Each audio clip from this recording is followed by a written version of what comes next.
we could achieve the oldest hopes of our republic: prosperity for our nation, peace for the world, and the blessings of individual liberty for our children, and someday for all of humanity.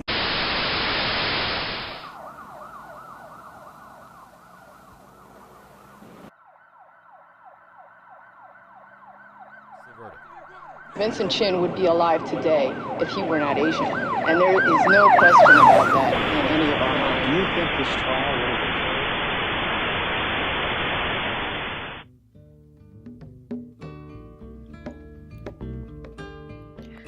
Vincent Chin was the adopted son of Lily and David Chin, two Chinese-American immigrants who had spent their lives working in the Chinese restaurants and laundries of Detroit.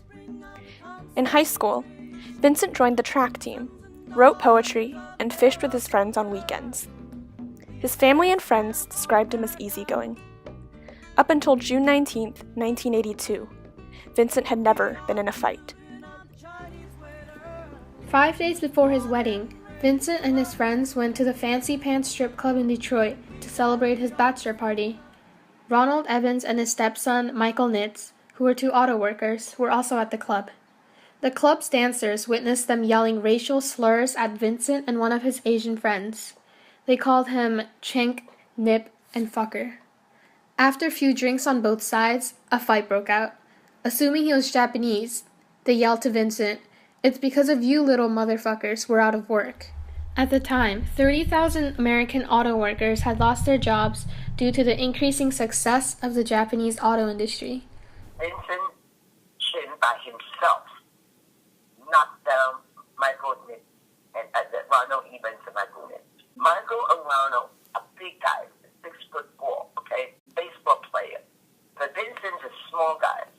So obviously Vincent knows his martial arts. He knocked these two white guys on the floor. To me, that's really key witness. Because Ronald Evans and Michael Nitz grew up in Wisconsin, then moved to Detroit. Hardly had any images of the Asian male. And all the stereotype image they could have had about Asian male is they geek, they could have math and fight back. So when they were knocked down on the floor, just imagine what went into their head. All that preconceived idea is vanished. Vincent challenged the two to a fight, but when Evans pulled a baseball bat out of the trunk of the car, Vincent took off running. Evans and Nitz followed in pursuit, and after discovering Vincent at McDonald's, Evans beat Vincent with a bat while Nitz held him down. 4 blows to the head crushed Vincent's skull, and after being rushed to a hospital, he died in a coma 4 days later. His 500 wedding guests attended his funeral instead. With the rocket engine and whirl away, it's a driver's dream. In the early 1980s, the U.S. economy was in sharp decline, and unemployment reached nearly 11% in 1982. Oil shortages had led to a sharp increase in gas prices. Many customers around the world preferred the newly manufactured Japanese cars, which were more fuel efficient and affordable. Amidst the mass layoffs, managers and unions found a common enemy: the Japanese auto industry. The United Automobile Workers Labor Union even held Smash Toyota events, creating a spot for people to vent out their frustration and anger toward Japanese manufacturers. Japanese cars were regularly vandalized and shot at on freeways, and bumper stickers featuring the slogan, "Honda Toyota, Pearl Harbor," were a common sighting. I had my library carol broken into, and people wrote in my books and wrote on the wall of my carol anti-Asian slurs. On March 16, 1983, Wayne County Judge Charles Kaufman charged Evans and Nitz for second-degree murder. However, after pleading guilty for a lesser charge, the judge fined them $3,000 and sentenced them to 3 years probation. None of Chin's witnesses were called to testify, and his mother, Lily Chin, was denied a translator. According to Judge Kaufman, these weren't the kind of men you sent to jail. You fit the punishment to the criminal, not the crime. Unfortunately, in 1983, when he was killed, there were no Asian practicing civil rights or criminal law. At that time, most of the Asian lawyers were dealing in real estate law.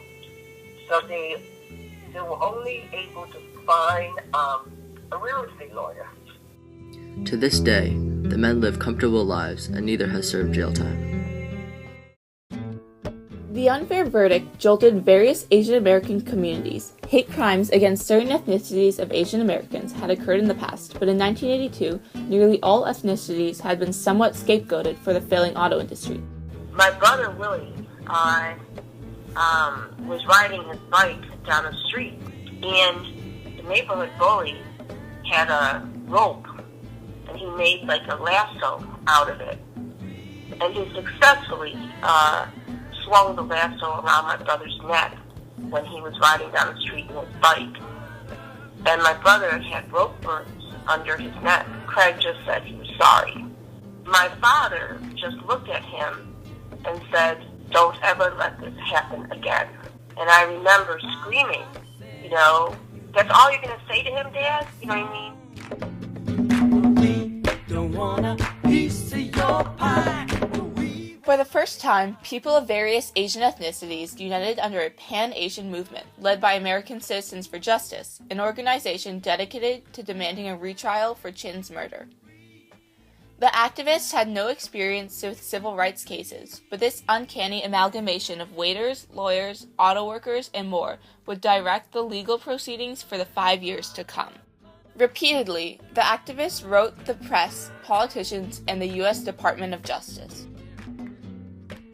Vincent Chin's murder made then Asian Americans understand as never before that white folks saw them as, well, an undifferentiated mass and understood them only in stereotypical terms, that they were taken at, as I like to say, face value, and condemned them to be professional foreigners in their own country. When do we want it? Now!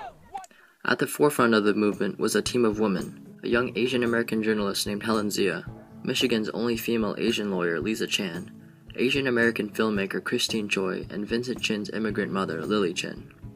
The group traveled the country to raise money for bringing a civil rights suit against Evans and Nitz.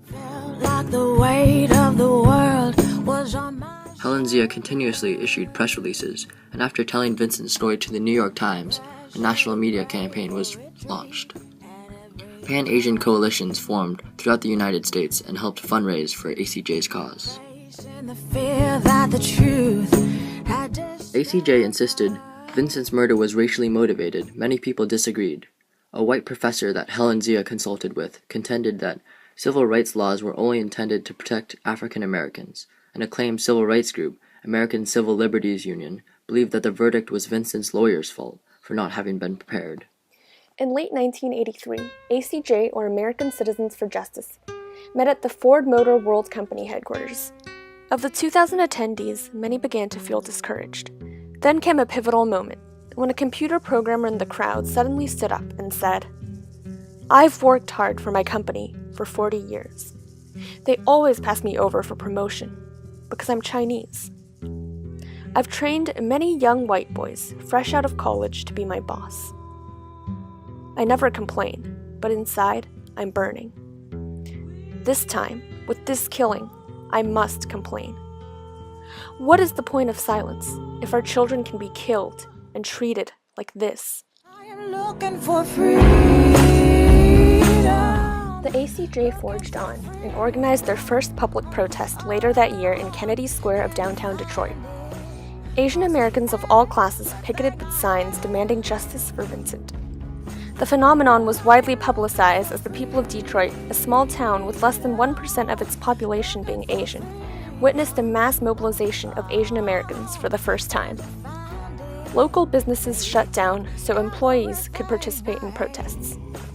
After Lily Chin, who barely knew English, gave a speech, the group sang "We Shall Overcome" and hand-delivered a 3,000-signature petition to U.S. Attorney General Leonard Gilman, demanding federal investigation into the case. At their continuous urging, the Department of Justice ordered an FBI investigation in November 1983, ultimately charging Evans and Nitz with conspiracy and violation of civil rights. This marked the first time in history the federal government pursued a case on an Asian American's behalf. After a tumultuous trial, Evans was found guilty of violating Chin's civil rights and sentenced to 25 years. However, the defense insisted that the prosecution had improperly coached their witnesses. The conviction was overturned and Evans was not imprisoned. By this time, the ACJ had drawn national and international attention. With pressure from a multitude of organizations, a retrial was ordered in Cincinnati in 1986. The jury was comprised of 10 white men and 2 African American men, none of which had ever seen an Asian American. They failed to comprehend how "it's because of you motherfuckers" suggested a racially motivated crime, and cleared Evans of all charges. Although Vincent never received the justice he deserved, his death kindled a singular movement for Asian Americans of all ethnicities, while exposing the underlying racism that accompanied the economic disillusionment of the 1980s. Within 5 years, ACJ, which began meeting as a small group at the back of a Chinese restaurant, had erupted into a national movement, drawing support from national media, the NAACP, and even presidential candidate Jesse Jackson and U.S. Representative John Conyers. Previously stereotyped as submissive and docile, the movement empowered Asian Americans of all over the country. Silent suffering was no longer an option. Increasingly, they began to pursue careers in law, journalism, and the media. Some, like Helen Zia, continued to engage in civil activism.